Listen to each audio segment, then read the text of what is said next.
Every second, deep inside your body, countless quantum events unfold.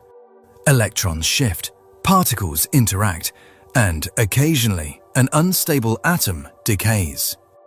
According to everything we've ever measured, the exact moment that decay occurs is not determined by any hidden clock or invisible force. It is fundamentally unpredictable. That idea should be impossible. Every effect is supposed to have a cause. Yet quantum mechanics, the most accurate scientific theory ever developed, appears to place probability at the very foundation of reality. But there is an even stranger possibility. What if those probabilities never truly collapse? What if every possible outcome actually continues to exist? In 1957, a young physicist named Hugh Everett proposed exactly that. He wasn't trying to invent science fiction. He simply refused to add anything to the mathematics that wasn't already there.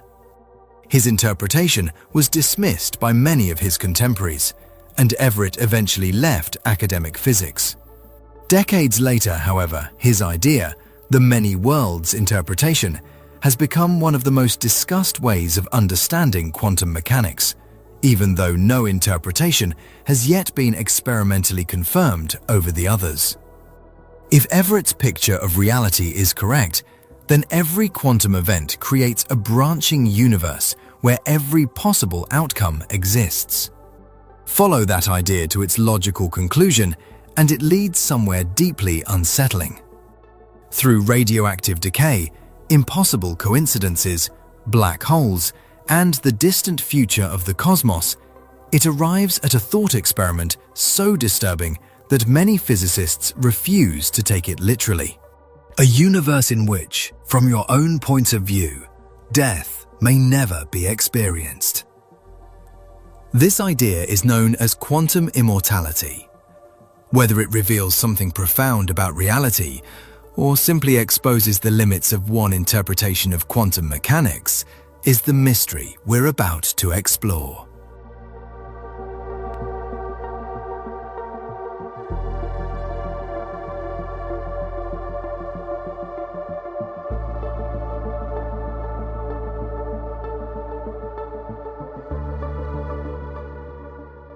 Imagine you could watch a death the way a physicist would. Not with grief, not with meaning, with instruments. Every detector science has ever built arranged around a living body. Scales sensitive enough to register a single grain of dust. Thermometers tracking thousandths of a degree. Sensors for every known field, every known particle. And then you wait for the moment life ends.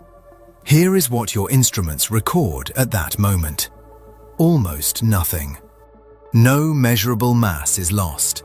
Nothing detectable leaves the body. The warmth simply begins, very slowly, to leak into the room, exactly the way a cup of tea cools. And this is not a failure of our technology. Every law of physics agrees on one astonishing fact. At the moment you die, the universe doesn't lose a single atom. Not one. It doesn't lose a single joule of energy. Not one. These are the conservation laws, the deepest rules science has ever found, tested for centuries, in every laboratory on Earth. From colliding particles to colliding galaxies. No verified exception. Ever. From the perspective of conserved quantities, death subtracts nothing measurable from the universe. Which raises a disturbing question. If nothing physically disappears, what exactly died? Hold that question, because the answer is stranger than you think. And it's the first clue in the mystery we came here to solve. Start with your atoms. The iron in your blood was forged inside a massive star that exploded billions of years before the sun existed. The calcium in your bones, the oxygen in your lungs, the carbon in every cell. All of it was built in stellar furnaces and scattered across space when those stars died. You've probably heard this before. We are star stuff. But almost everyone misses what it actually implies. Every atom you own is billions of years old.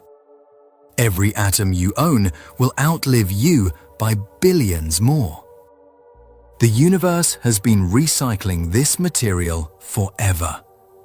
You are not the first owner of your matter. And here's the part nobody tells you. You're not even the current owner. Not really. The child you once were no longer exists. Not physically. Almost every atom that formed that child's body has already left. Exhaled. Shed. Washed away year after year while you weren't paying attention. Those atoms have become air, water, trees, perhaps another person. The body in your oldest photographs, the one you remember being, has been dismantled and shipped back into the world, almost in its entirety. What you're living in right now is a replacement, rebuilt from food and water and air over and over your whole life. If losing your atoms were death, you have already died many times. And yet, somehow, you never felt yourself disappear. Something survived every one of those replacements. Something that isn't any particular atom, because the atoms keep leaving. So what is it? Watch a whirlpool in a river. The water passing through it is never the same water from one second to the next. The river flows straight through, but the whirlpool remains. The same shape, the same spin, the same structure for hours. The whirlpool is not made of water. It is made of a pattern that water temporarily takes. You are not made of atoms. You are a pattern that matter temporarily takes. 10 trillion particles arranged in one extraordinarily specific way. The sequence of your DNA. The wiring of 86 billion neurons. The connections that store every memory you have. In physical terms, all of it is one thing. Information. Not the stuff, the arrangement of the stuff. And this is where our original question returns. Because if you are not your atoms, if you are a pattern written in atoms, then the question, can you survive death, quietly transforms into a very different question. Could that pattern ever continue somewhere else? Don't answer yet. Physics has something to say first, about how patterns end. Right now, your body is fighting a war you never notice. Every second, your cells repair damage, correct errors, rebuild what's breaking down. This maintenance never stops, and it isn't optional. It runs on a constant stream of energy, and every joule of it is spent holding your pattern together against the most patient force in the universe. Entropy, the second law of thermodynamics. Left alone, order decays. Structures crumble. Information degrades into noise. Nothing escapes this law. Not stars, not planets, not you. Life doesn't break the rule. Life bribes it. An organism keeps its own small region ordered by exporting disorder into its surroundings, the way a refrigerator keeps its inside cold by heating the room behind it.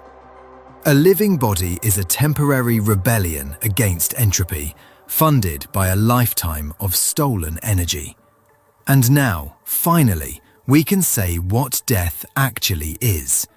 Not emotionally, physically. Death is the moment the maintenance stops. The matter, untouched. The energy, dispersed but conserved. What ends is the upkeep. The pattern stops paying its energy bill, stops correcting its errors, and entropy, no longer resisted, begins to reclaim the structure. Atom by atom, the arrangement blurs back into the background of the world. The whirlpool flattens. The river flows on. That sounds final. It might not be, because look at what just happened to the oldest question humans have ever asked.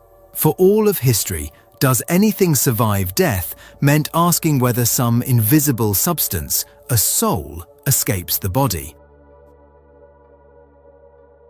Science can't measure that. Science has nothing to say. But we just saw that what ends at death is not a substance at all. It's a pattern. Information. And about information, physics has a great deal to say. So here is the question, stripped of all mysticism. The question this entire documentary hangs on. Can a pattern be permanently erased from the universe? Your intuition says yes. Obviously. Burn a letter, the words are gone. Shatter a sculpture, the form is destroyed. But be careful. Your intuition also said matter disappears when a body decays. And we just proved it doesn't. It only disperses. The universe is a far more careful bookkeeper than everyday experience suggests. In fact, whether information can ever truly disappear has become one of the deepest open questions in theoretical physics. When physicists pushed it to the extreme, asking whether even a black hole can delete information, it ignited a scientific war that lasted decades, involved the most famous physicist in the world, and ended with him publicly admitting he was wrong. We'll fight that war later in this story, because there's a problem we have to face first. A problem sitting underneath everything we've said so far. Everything in this episode has assumed one simple idea, that every event has one outcome. An atom decays, or it doesn't. A neuron fires, or it doesn't. A person lives, or dies. It seems beyond question. It's the logic reality itself appears to run on.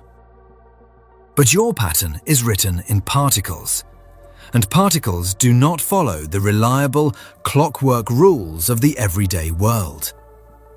They follow quantum mechanics, the most precisely tested theory in the history of science.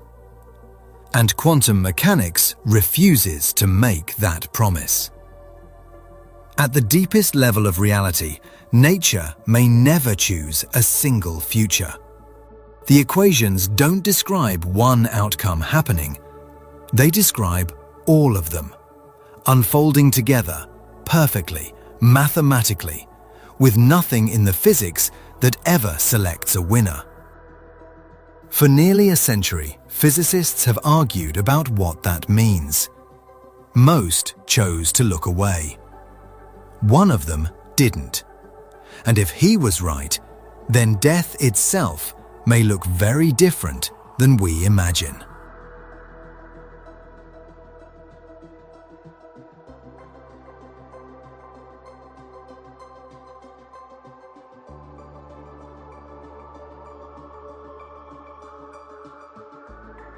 Somewhere in the room you're sitting in right now, there is almost certainly a single unstable atom. Perhaps it's a trace of radioactive potassium in a banana on your kitchen counter, or a carbon-14 atom sitting quietly in the wood of your desk. At some point, maybe in the next second, maybe in 10,000 years, that atom will decay.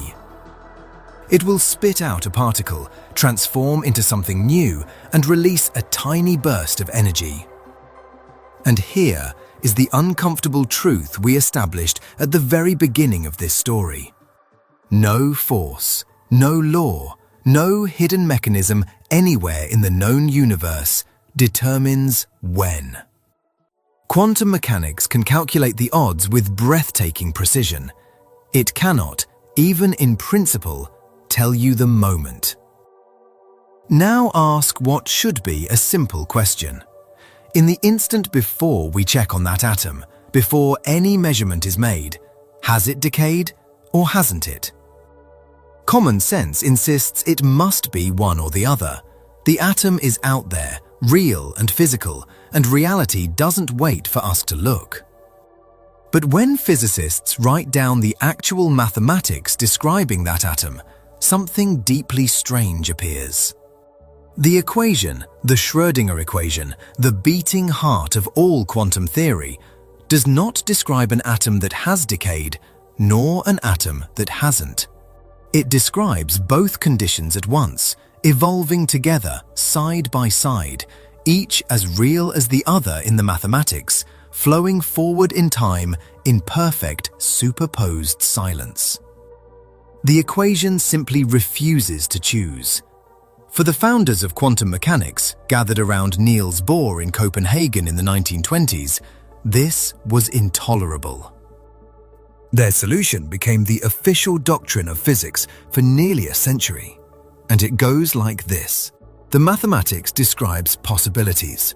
And the moment a measurement occurs, one possibility abruptly becomes real, while all the others vanish. They called it the collapse of the wave function. Ask when exactly this collapse happens, or what physically causes it, or why a measuring device gets to do something no other object in the universe can do, and the Copenhagen answer was essentially, don't ask. Calculate, predict, publish. The theory works magnificently, but do not inquire too closely into what is actually happening. And here is the detail that should bother you. The detail that bothered a young graduate student at Princeton enough to stake his career on it. The collapse appears nowhere in the mathematics. Nothing in the Schrödinger equation ever collapses.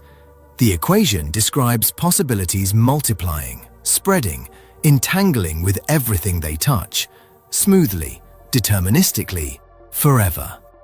Collapse was not discovered in the physics. It was bolted on afterward, by hand, because the alternative seemed too absurd to say out loud. That graduate student was Hugh Everett, and in 1957 he said it out loud. His argument had a kind of ruthless simplicity that still divides physicists today.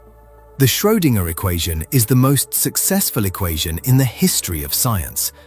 Suppose we simply believe it. All of it. With nothing added and nothing subtracted. If the mathematics says the atom exists in two conditions at once, then it does.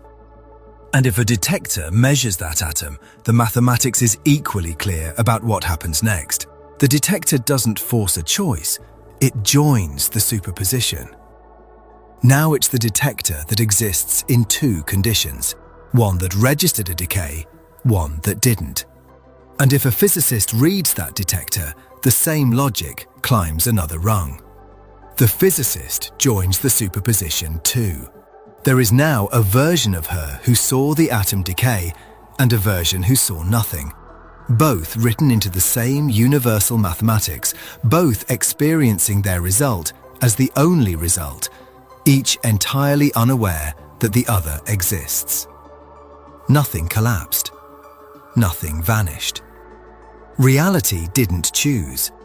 It divided, or more precisely, it revealed that it had been quietly capable of dividing all along. This is the many worlds interpretation, and it's worth pausing on what it is not. It is not an exotic add-on to quantum mechanics, not a speculative extra dimension, not science fiction bolted onto science. It is what you get when you remove an assumption, when you take the one equation everyone already trusts and refuse to interrupt it. The many worlds were in the mathematics the entire time. Copenhagen's collapse was the invention. But wait, If reality is constantly splitting, why have you never seen it happen? Why does your coffee cup sit in exactly one place? Why has no one ever caught a detector reading two results at once? This objection stalled Everett's idea for decades, and the answer, worked out carefully by physicists in the 1970s and 80s, turns out to be one of the most beautiful mechanisms in modern science. It's called decoherence, and you can see it without a single equation. Picture our unstable atom again, and imagine its two possible histories, decayed and not decayed, as two expanding ripples on the same pond, overlapping, capable of interfering with each other. As long as the atom is perfectly isolated, those ripples genuinely mix, and experiments can detect their interference. This is routine laboratory physics, confirmed thousands of times with atoms, molecules, and increasingly large objects. But nothing in the real world stays isolated. The instant the decay touches its environment, a single air molecule bounces differently, a single photon scatters off the detector's needle. The two ripples begin recording themselves into the world around them.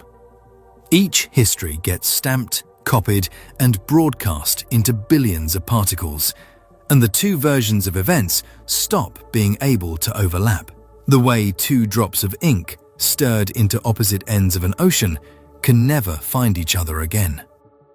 Physicists can calculate how fast this happens for an object the size of a dust grain, let alone a human being, and the timescales are so short they barely have names, far less than a trillionth of a second.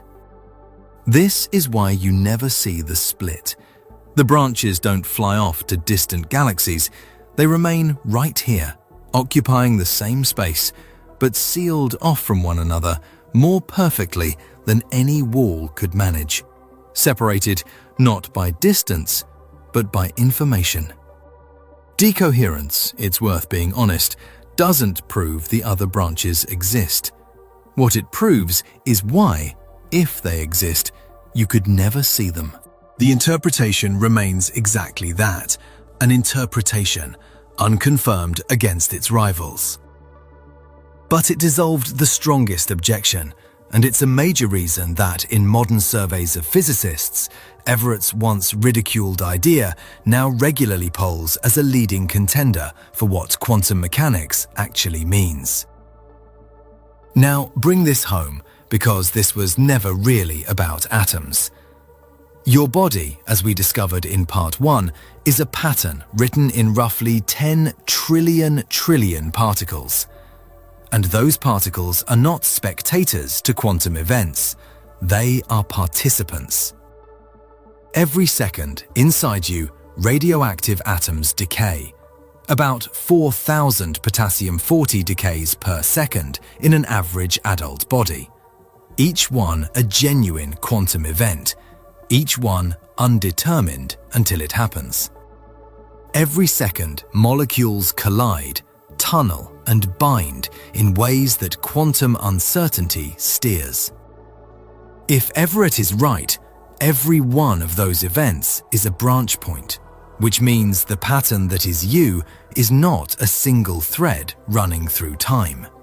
It is a tree, a structure of staggering, incomprehensible richness, versions of you splitting from versions of you, thousands of times per second, every day of your life, each branch experiencing itself as the one and only you, each carrying your memories forward into a slightly different future.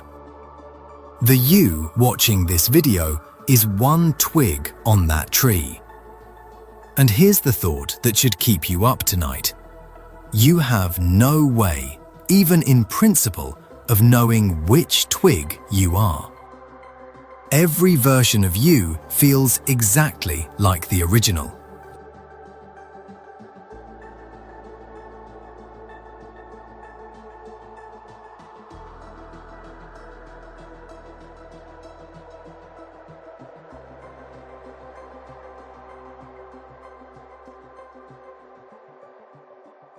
Before we begin, One thing must be said plainly. What you are about to hear is a thought experiment. No one has ever performed it. No one ever should.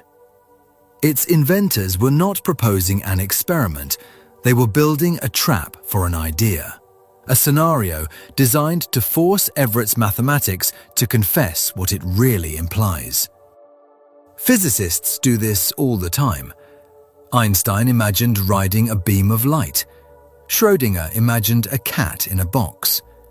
Nobody chased photons or poisoned cats. The imagining alone was enough to expose what a theory was hiding. But there is a difference here. Einstein's daydream revealed the nature of time.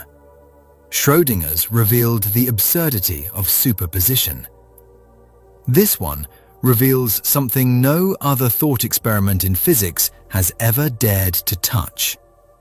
What your own death looks like from the inside, if the inside never ends. The idea surfaced in 1987 from a robotics researcher named Hans Moravec and was later sharpened into its famous form by the physicist Max Tegmark, the same Tegmark we will meet again before this story is over. The setup is brutally simple. Take the unstable atom we have been following since the first minute of this documentary. Wire it to a detector, and wire the detector to a gun aimed at the experimenter's head.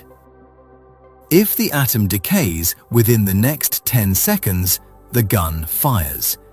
If it doesn't, the mechanism clicks harmlessly.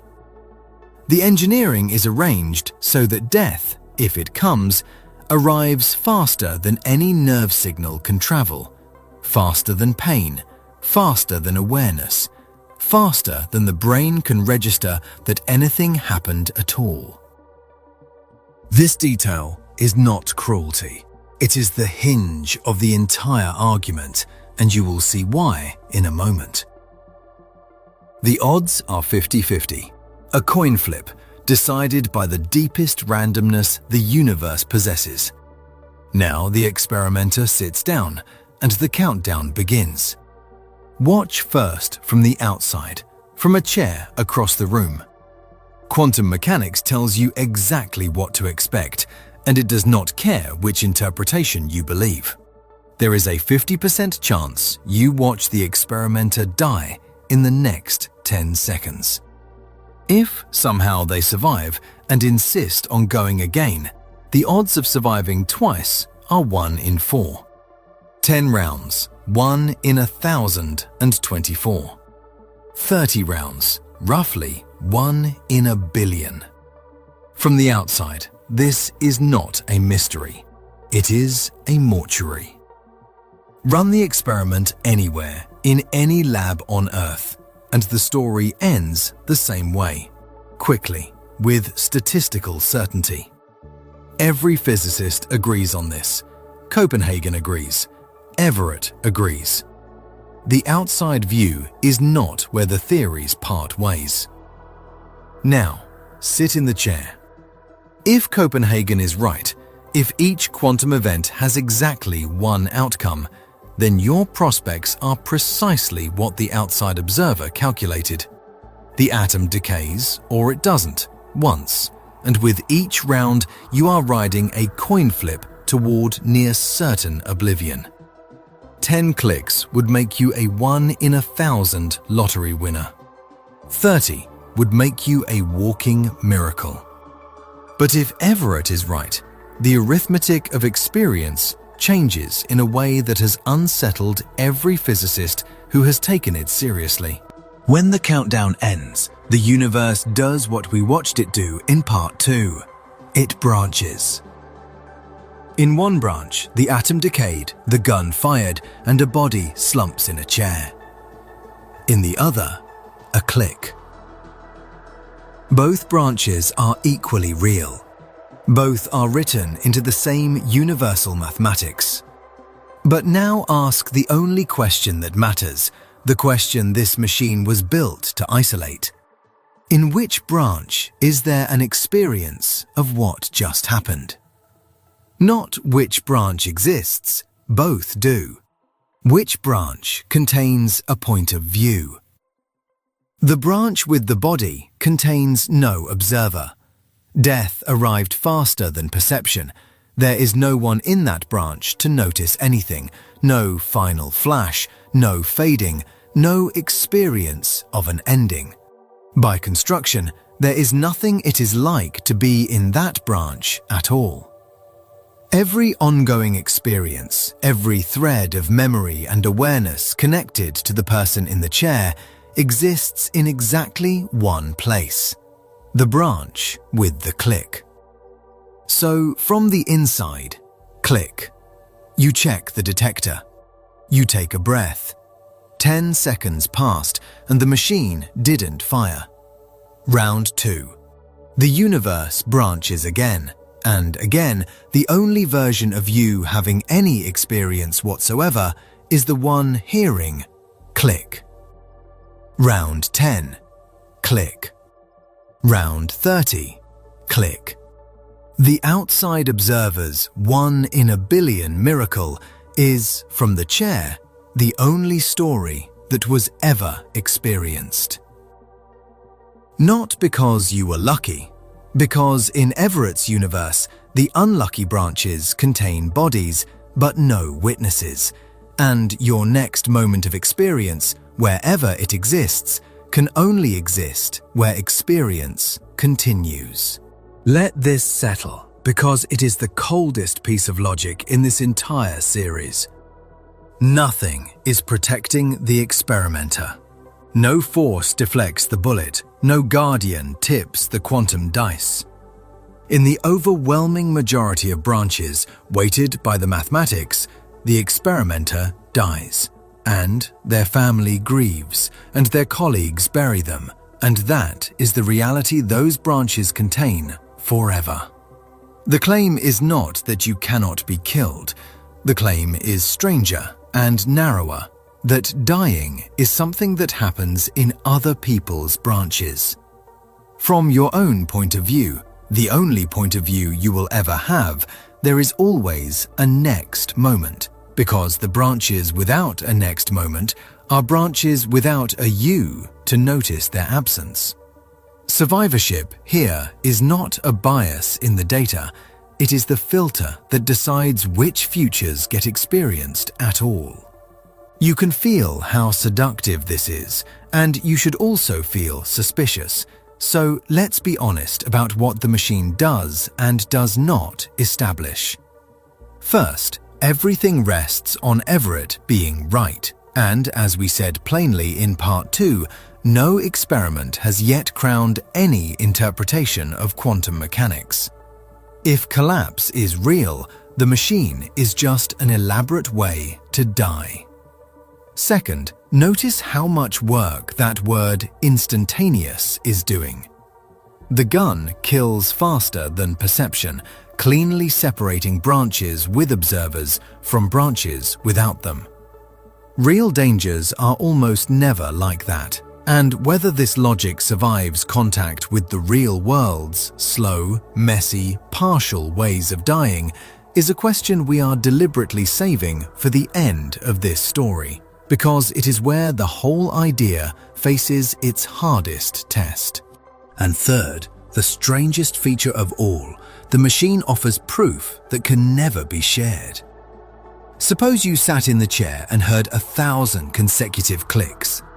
From the inside, you would hold something close to experimental evidence that Everett was right. The alternative would mean you'd won a lottery beyond all reason. But your evidence would be worthless to everyone else. In almost every branch, colleagues watched the experiment fail. The surviving you, waving a 1,000-click logbook, exists in a sliver of reality so thin that no outside observer could ever be persuaded by it. Quantum suicide is sometimes called the only experiment in physics whose results can be known, but only by the one person who can never publish it. And yet, Even if you set the machine aside as a philosopher's toy, it has already done something irreversible to our story. It has converted Everett's branching, an abstract picture of splitting detectors and duplicated physicists, into a survival machine. It revealed that in a branching universe, conscious experience doesn't sample the branches fairly. It flows, automatically and without exception, down the corridors where it can continue to exist.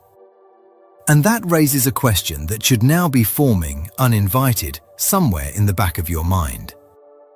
Your life is not a laboratory setup, but it is a body whose fate hangs, moment to moment, on quantum events. We counted them in part 2, thousands per second. If experience always finds the surviving branch, how far can that go? Through an illness? Through an accident? Through old age itself? Hold that question, because before we can answer it, the idea has to survive a challenge from a completely unexpected direction. Everything so far has depended on Everett's branches, on the quantum tree. But what if Everett is wrong? What if the wave function really does collapse and there is only one universe, one history, one you? Here is the twist that almost no one sees coming. It might not matter. Because while quantum physicists were arguing about branches, cosmologists, studying the birth of the universe itself with entirely different tools and entirely different mathematics, were quietly arriving at the same impossible conclusion. Other versions of you. Not in other branches, in this universe. Out there, in the dark, at distances so vast that light has never had time to cross them. And unlike Everett's branches, these copies would be made of ordinary matter, in ordinary space, just unimaginably far away.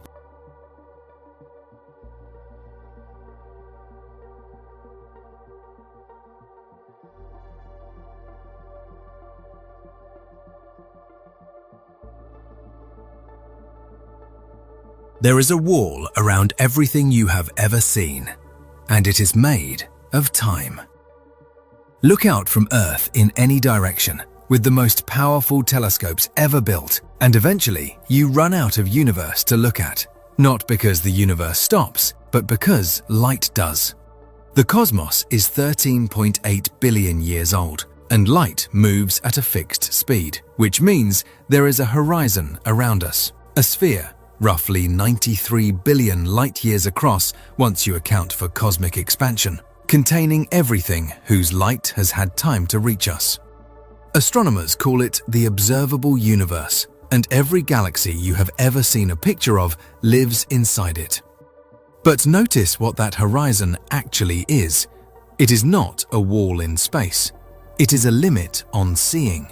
The same kind of limit a ship's captain faces at sea, where the ocean visibly ends in a clean circle at the horizon, and yet no sailor has ever believed the water stops there.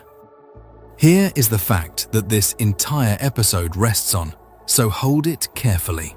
Nothing we have ever measured suggests the universe ends at our horizon.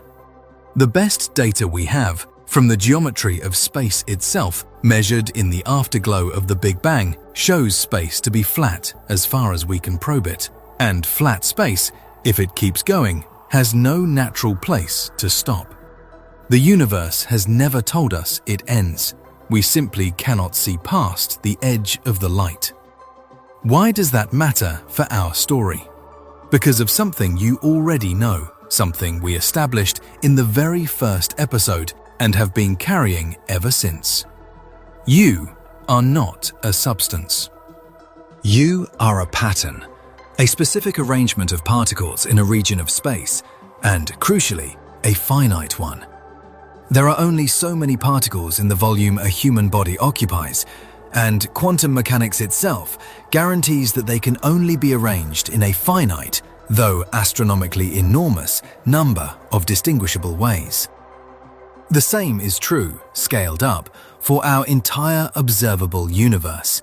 A region of this size, at this temperature, can hold only a finite number of possible configurations of matter.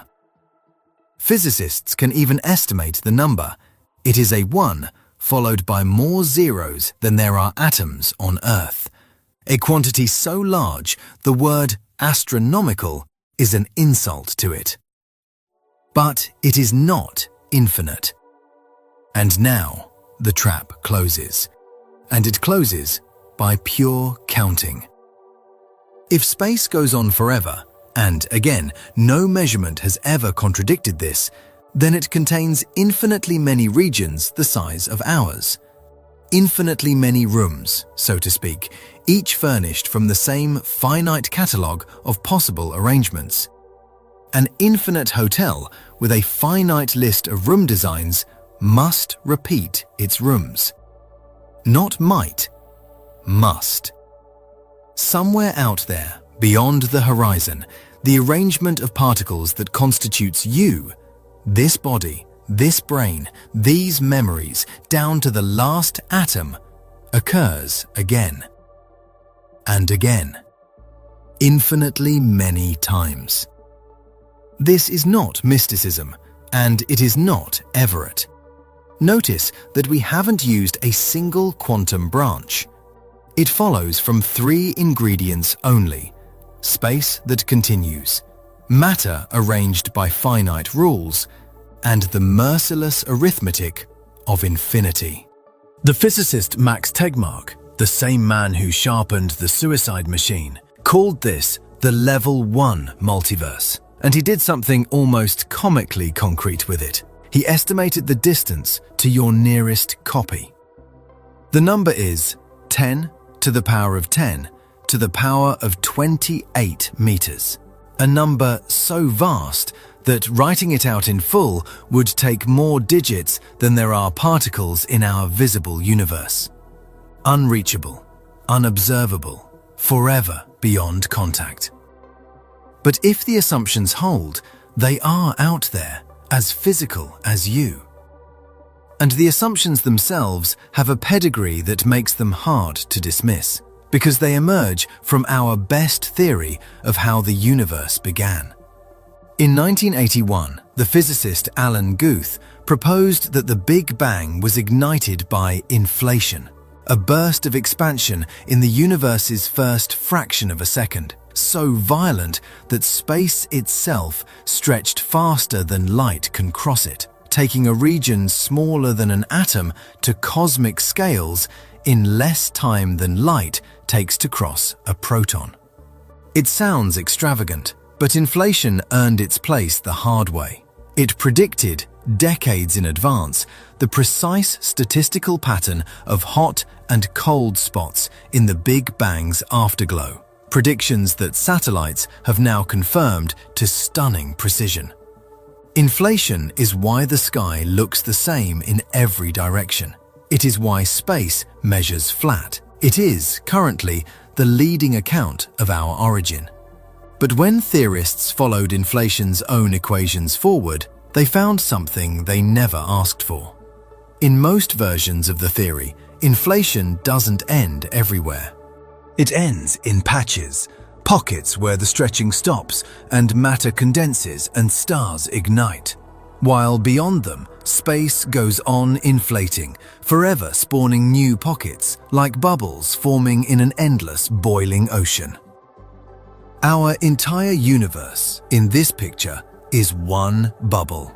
This is eternal inflation, and it must be said honestly, unlike inflation itself, the eternal part is genuinely speculative, a prediction of equations we cannot follow past our horizon, endorsed by many cosmologists, doubted by others, testable by no experiment anyone has yet devised. But if it is right, the multiverse acquires a second level. Other bubbles, Tegmark's level 2, may have inherited different physical constants, different particle masses, different laws. Most would be sterile. No atoms, no chemistry, no one home.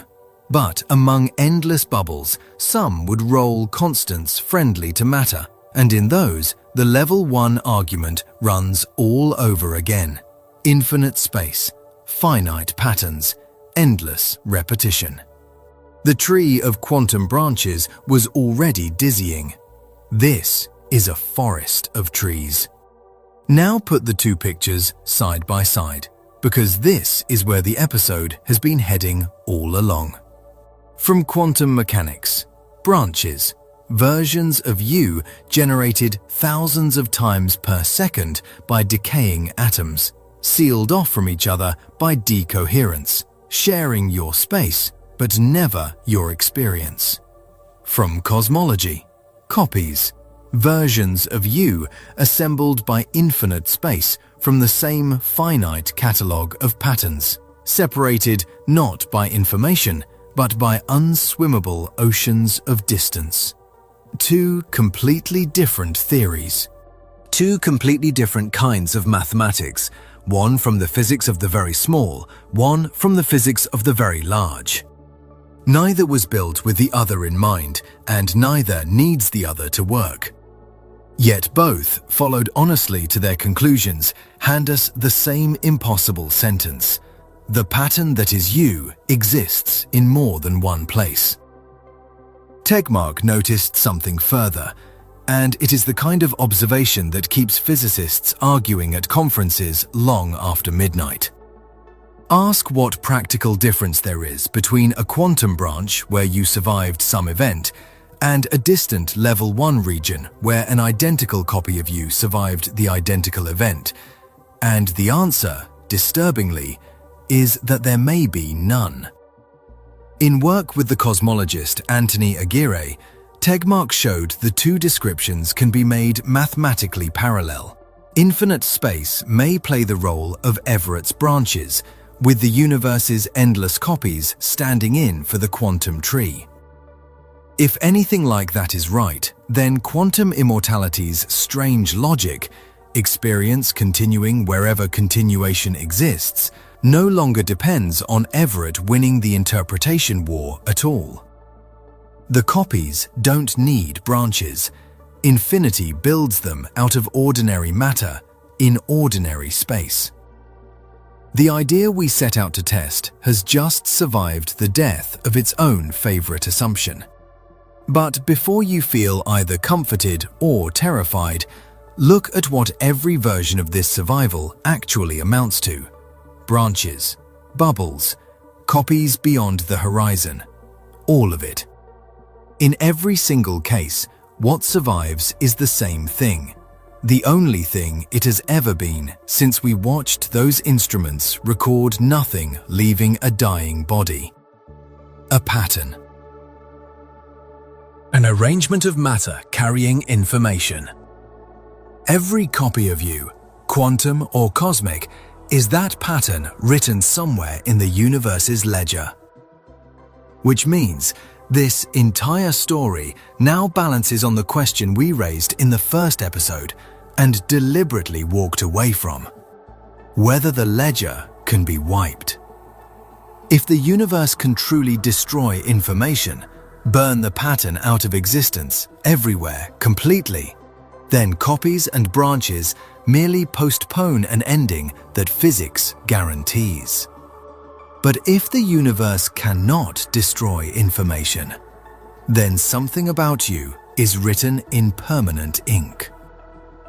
In the 1970s, the most famous physicist alive looked into the one object in the cosmos that seemed built for perfect erasure. An object whose gravity devours light itself, and declared that information dies there. He was so confident, he bet on it. The war over that bet lasted 30 years, dragged in half of theoretical physics, and ended with the great man standing before the world's cameras, conceding. What he conceded, and what it means for the pattern that is you, is where we go next.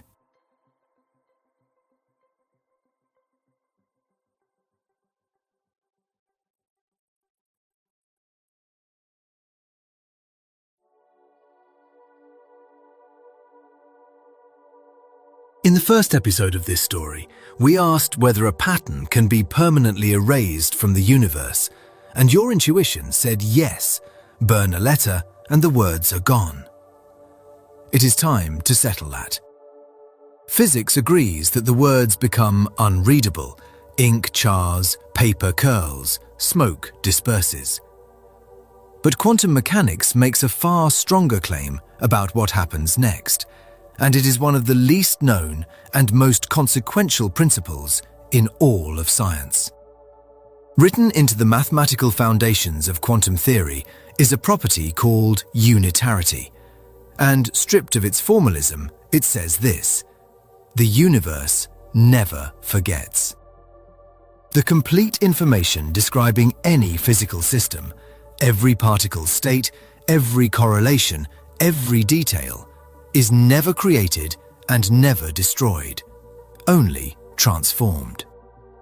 Burn the letter, and in principle, the information in those words survives, encoded in the precise agitation of every smoke particle, the exact spectrum of every photon of firelight, the microscopic dance of heat in the ash. No conceivable technology could reassemble it, and none ever will. But the physics is unambiguous. The transformation is, at bottom, reversible.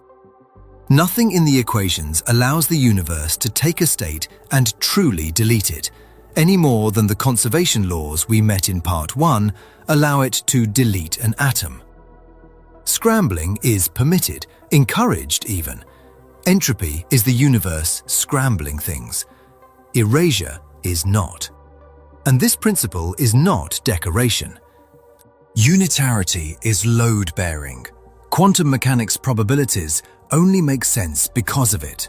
Without it, the chance of all possible outcomes would no longer add up to 100%, and the most successful theory in scientific history would collapse into nonsense. If you are a pattern, and by now, that is the one thing this series has established beyond argument, then unitarity says the universe is keeping your receipts. All of them. Forever. Unless, of course, the universe contains a shredder. And it does, or it seemed to. A black hole is what remains when a massive star's core collapses past the point of no return.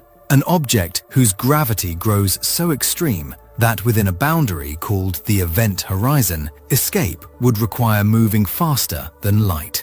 Nothing does.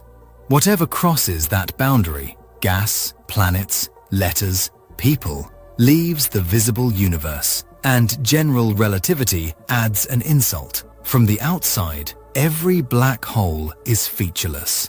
Mass, spin, electric charge. Those three numbers are all a black hole reveals, regardless of whether it swallowed a star or an encyclopedia. Physicists call this the no-hair theorem, and you can already feel the tension tightening. Where did the information go?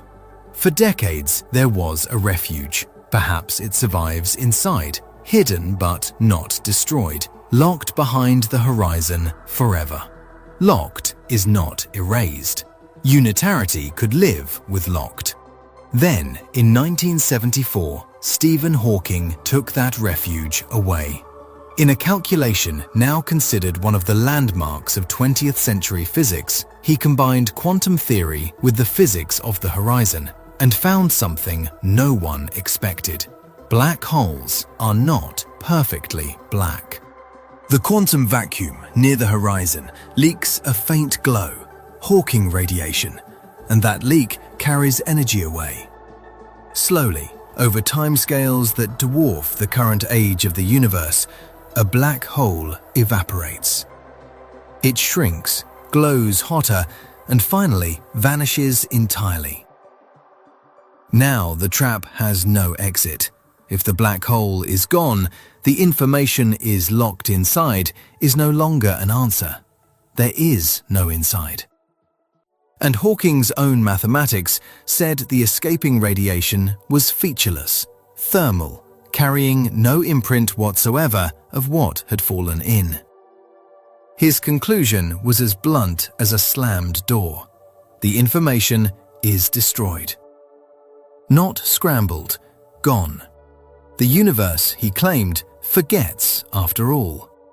Understand what was actually at stake, because this was never really about black holes. If information can die in a black hole, then unitarity is not a law. It is a habit the universe breaks when pressed. The foundation cracks. That is why Hawking's result ignited what physicists themselves called the Black Hole War. A 30-year confrontation dragging in half of theoretical physics, with Hawking leading one side and quantum theorists, most vocally Leonard Susskind and Gerard 't Hooft, refusing to surrender the foundation. In 1997, the dispute became a formal wager. Hawking and the relativist Kip Thorne bet the quantum physicist John Preskill that information swallowed by a black hole is lost forever. The stake, with the dry humor of physicists, was an encyclopedia, from which the wording specified information can be recovered at will. And then, over the following years, the tide turned, not through philosophy, but through calculation. Studies of black hole entropy suggested a horizon somehow keeps a record of what falls through, with a storage capacity written on its surface, a result so strange it birthed the holographic principle, the idea that everything happening inside a region of space can be fully encoded on its boundary, the way a hologram encodes 3 dimensions on a flat film. Then, in 1997, the theorist Juan Maldacena constructed a mathematical universe, simplified but complete, in which gravity on the inside is exactly equivalent to a quantum system on the boundary, a system where unitarity visibly holds and nothing can be erased. If a black hole in that universe destroys information, the equivalence breaks. It doesn't. It was not a proof about our own cosmos, but as evidence, it was devastating. In 2004, Stephen Hawking stood before the world's cameras at a conference in Dublin and did what almost no titan of any field ever does in public. He conceded. He handed Preskill the encyclopedia, a baseball encyclopedia as it happened, and acknowledged that information, in his revised view, escapes after all, smuggled out in subtle correlations within the radiation, unreadable in practice, present in principle. And the story did not end with a handshake. Beginning in 2019, a new generation of physicists completed calculations that had been impossible in Hawking's day, showing the radiation's information content rising and falling along the exact curve that unitarity demands. Honesty requires the caveat, and it matters. Quantum gravity remains unfinished. The final account of how the information escapes is still fought over, and a minority of serious physicists still dissent. The war produced a consensus, not a certainty. But the consensus is remarkable. The one object in the cosmos, purpose-built for perfect erasure, apparently cannot erase.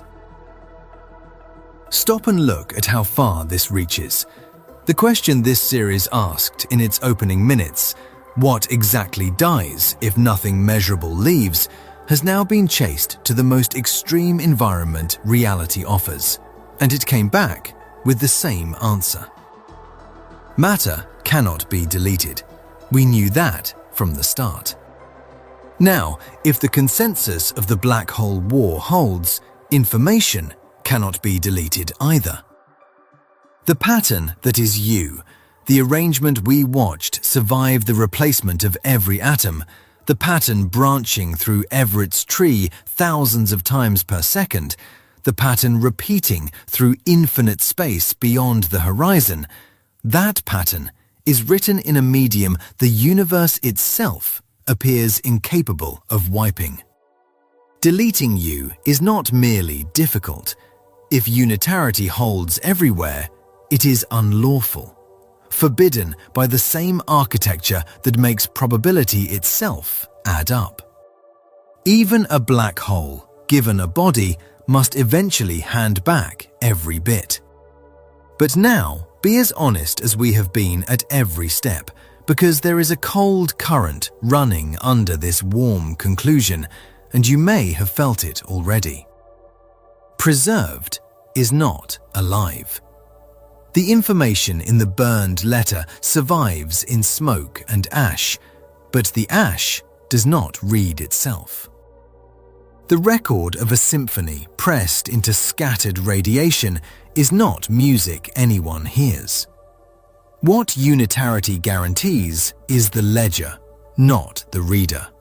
Your pattern persists as an entry in the universe's unerasable books, transformed past all recognition.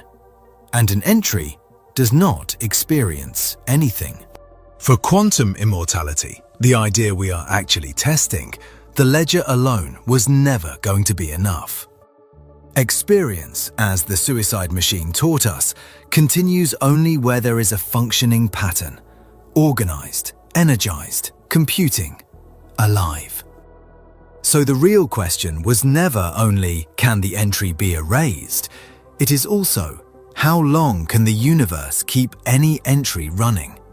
Because here is what we have quietly assumed through 5 episodes: branches that keep branching, space that keeps existing, energy that keeps flowing.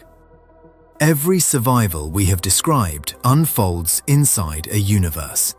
And the universe, it turns out, has a medical chart of its own. Its stars are already dying faster than they are being born. Its expansion is accelerating, emptying the sky. And sleeping inside the very field that gives particles their mass, there may be a quantum instability that could end everything. Not gradually, not someday, but at the speed of light, without warning, starting from a single point. The universe that cannot delete you is not certain to keep the lights on. How long can it? That is the next chapter.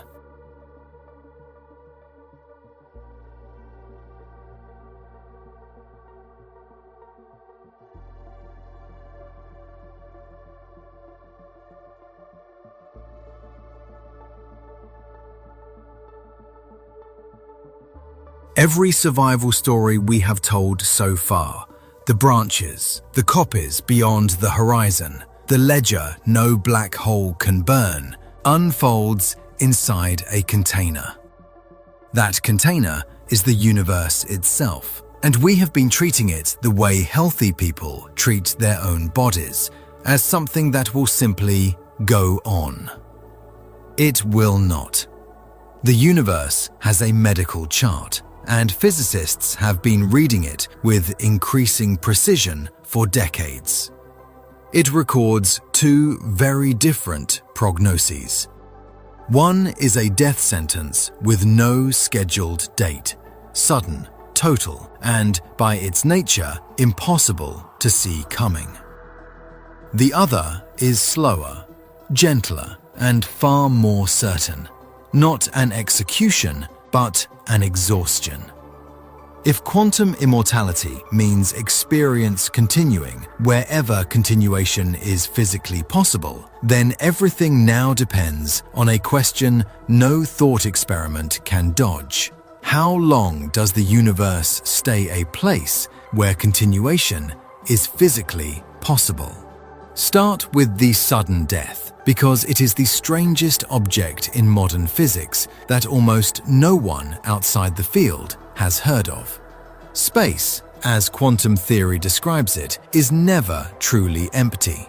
Even a perfect vacuum seethes with fields, and one of them, the Higgs field, confirmed by the discovery of its particle in 2012, permeates everything, giving fundamental particles their mass.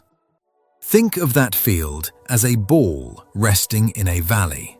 The valley it occupies sets the rules.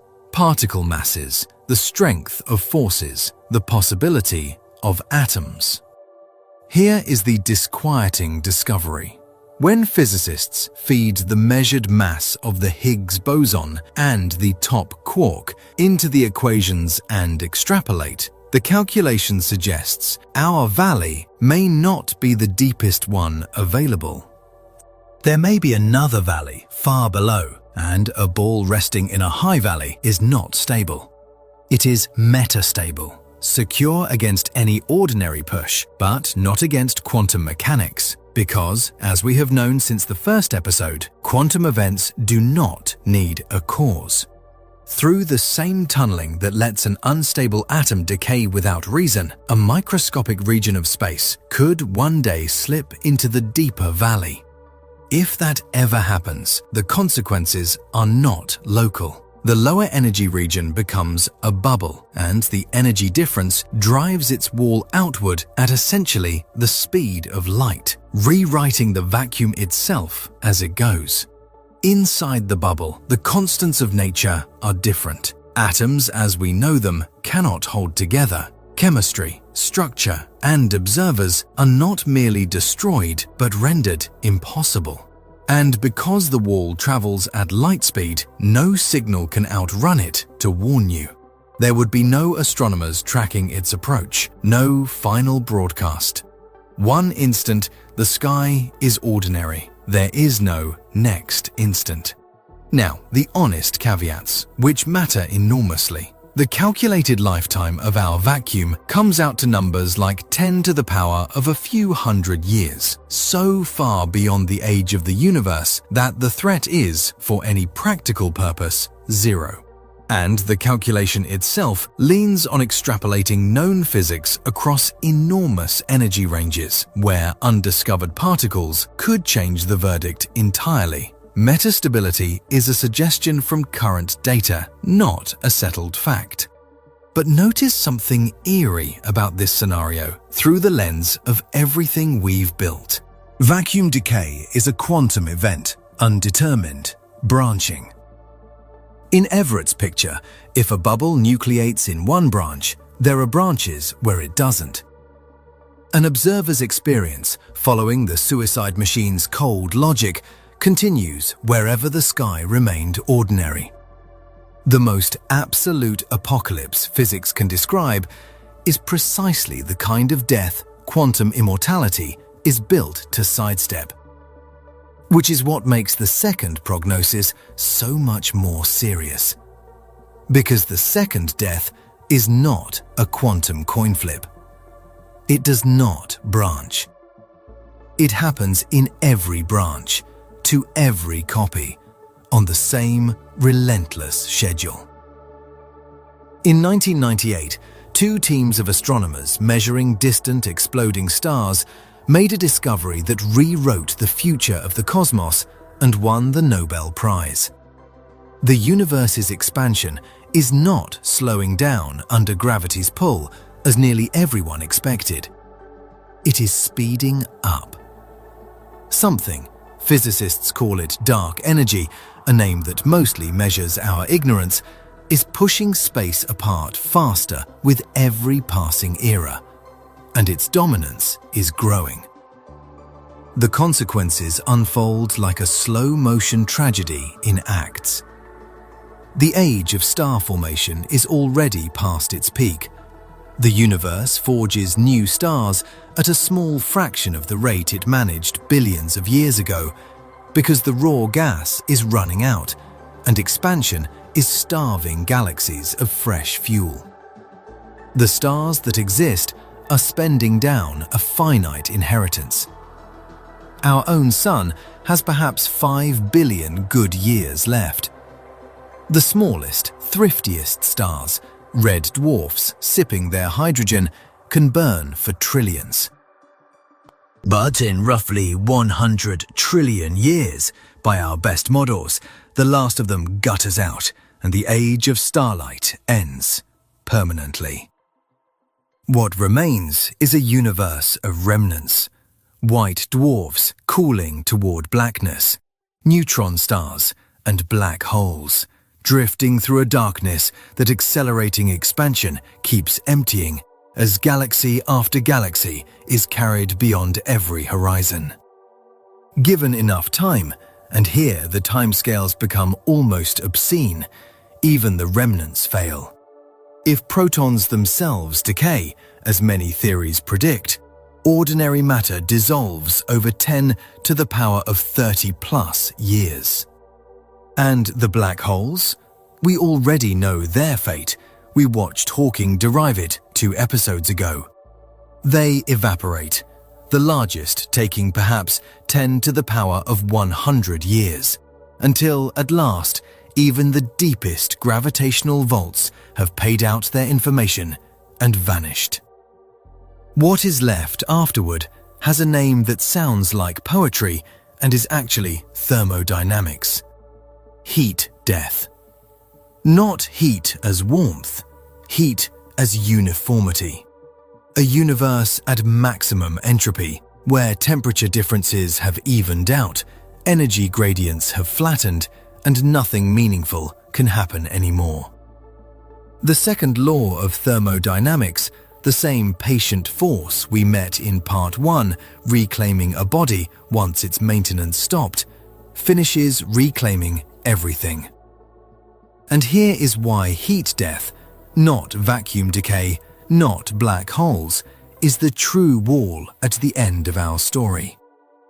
Recall what death turned out to be, all the way back in the first episode. Not the loss of matter, but the moment a pattern stops being able to maintain itself. That definition scales. Thinking, experiencing, being an observer. These are physical processes, a kind of computation, and computation has a strict, non-negotiable fuel requirement. Free energy, meaning energy in a usable, ordered form, flowing from hot to cold, from concentrated to dispersed. A universe at maximum entropy still contains all its energy. Conservation guarantees it, but the energy is level, like water spread across a perfectly flat plane, with no height left to drive any wheel. No gradient, no computation. No computation, no thought, no perception, no observer. It is worth knowing that physicists have genuinely tried to engineer an escape. In 1979, Freeman Dyson published a serious calculation suggesting that patient beings in a slowly cooling cosmos could think an infinite number of thoughts on a finite energy budget, slowing their clock speed forever, hibernating through the deepening cold. It was a beautiful loophole, and the 1998 discovery closed it. In a universe whose expansion accelerates, a residual haze of horizon radiation sets a floor temperature beneath which nothing can cool. And against that floor, Dyson's infinite thrift fails. As always, honesty. Dark energy's long-term behavior is measured over billions of years and extrapolated over trillions. And if it weakens or changes character, a possibility current data cannot exclude, the far future reopens. But if the universe we measure is the universe that persists, then the conclusion is stark. Quantum Immortality's engine was survivorship. Among all futures, experience flows into the branches where an observer still functions. Heat death is the point where that filter has nothing left to select. Not a bullet with a lucky branch beside it, a horizon closing on every branch at once. The tree of futures doesn't get pruned, it runs out of soil. So the promise, even at its most generous, was never immortality. It was a reprieve, unimaginably long perhaps, but bounded by thermodynamics on one end and built, at the other, on an interpretation of quantum mechanics that remains unproven. And we have been generous. For 5 episodes, we have followed this idea's logic wherever it led, granting its assumptions to see how far they reach. Now comes the reckoning. Because serious physicists, including some who fully accept Everett's branches, look at quantum immortality and say, no.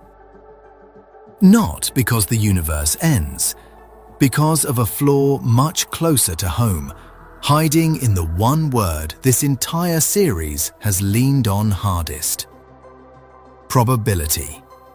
And alongside it waits the objection we deliberately locked away in Part 3, the one about how people actually die. It is time to open that door.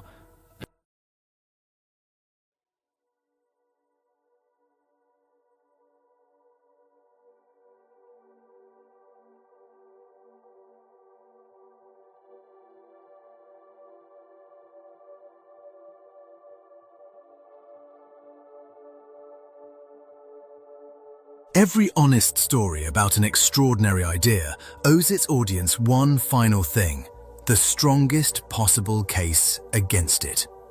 Not a token objection, knocked down to make the idea look invincible. The real case, made by the people best qualified to make it. So here is a fact worth sitting with. Most physicists who accept Everett's branching universe, who believe on the mathematics that other versions of you genuinely exist, still reject quantum immortality. Not out of squeamishness, and not because the universe ends someday. They reject it because of 2 objections that strike much closer to home. One hiding inside the single word this entire series has leaned on hardest, and one waiting behind the door we locked in Part 3. It is time to face both, and then to see what, if anything, is left standing. The first objection begins with something we have quietly stepped around for 6 episodes. Everett's branches are not created equal. When a quantum event splits the world, the mathematics assigns each branch a number, a weight, given by a rule discovered by Max Born in 1926. Decades before anyone dreamed of many worlds. Those weights are not decoration. They are the entire predictive content of quantum mechanics. When a laboratory says an atom has a 30% chance of decaying in the next hour, that number is a Born weight, and a century of experiments confirms it with a precision unmatched anywhere in science. Now watch what this does to the suicide machine. After 10 rounds, a branch exists where the experimenter heard 10 clicks. We established that, and nothing about it was wrong. But that branch carries a weight of roughly 1 in 1,000. After 100 rounds, 1 in a number with 30 digits. The surviving branch exists, but so does the mathematical verdict that it is, by the theory's own accounting, an almost weightless sliver of reality. And here is the question on which everything turns. What should you expect to experience? Any branch that exists, or the branches in proportion to their weight? The advocates of quantum immortality say the weights don't matter, because experience, wherever it continues, feels total. The weightless survivor feels no thinner than the original. Their critics, including physicists like David Wallace and Sean Carroll, who have spent careers defending Everett, answer that this move breaks quantum mechanics itself. If weights don't govern experience, why does every laboratory on Earth see frequencies that match them perfectly? A rational being inside the branching universe, they argue, must treat Born weights as exactly what probability has always been. And by that reckoning, sitting in the machine's chair means expecting, overwhelmingly, to die. The dispute has a name in the literature. It is part of what's called the measure problem. And you should know that it is genuinely unresolved. Not unresolved as in fringe, unresolved as in the sharpest minds in the foundations of physics, still publish opposing answers. Quantum immortality lives entirely inside that open question. That is both its shelter and its cage. The second objection needs no mathematics at all, which is what makes it so devastating. Return one last time to the machine and notice the quiet engineering miracle we granted it without argument. Death faster than perception. A perfect binary, one branch fully alive, one branch containing no observer at all. The entire survivorship argument slid through that clean gap. Experience continues where experience exists, and the alternative is literally nothing. But now, step out of the thought experiment and into the world and ask, when has death ever been like that? Real endings are not binary. They are continuums, illness that advances by degrees, injuries with 1,000 gradations, minds that dim before they go dark. And branching is merciless about continuums. For every future in which you cleanly survive some danger, the tree holds vastly more futures of partial survival, versions weakened, versions damaged, versions barely maintained. The filter we discovered in Part 3, experience flows wherever it can continue, does not select for health or youth or recovery. It selects for the barest flicker of continuing experience, because that is all the logic requires. Follow quantum immortality honestly through a real human life, and it does not promise an eternal prime. It promises that experience keeps finding branches where it hasn't quite ended yet. Even Max Tegmark, the man who sharpened the thought experiment and mapped the multiverse's levels, has made exactly this point.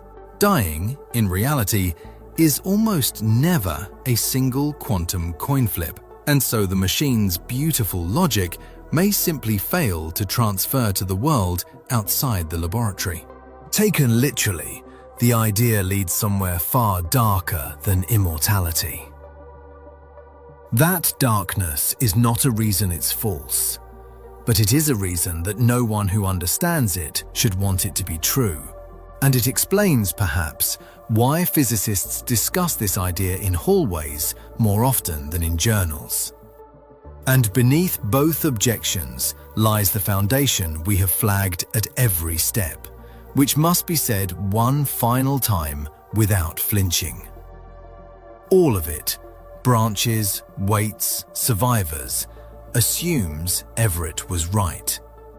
No experiment has yet distinguished many worlds from its rivals, from interpretations where the wave function physically collapses, from theories where particles ride pilot waves through a single history, from proposals in which collapse is a real process that experiments might one day catch in the act.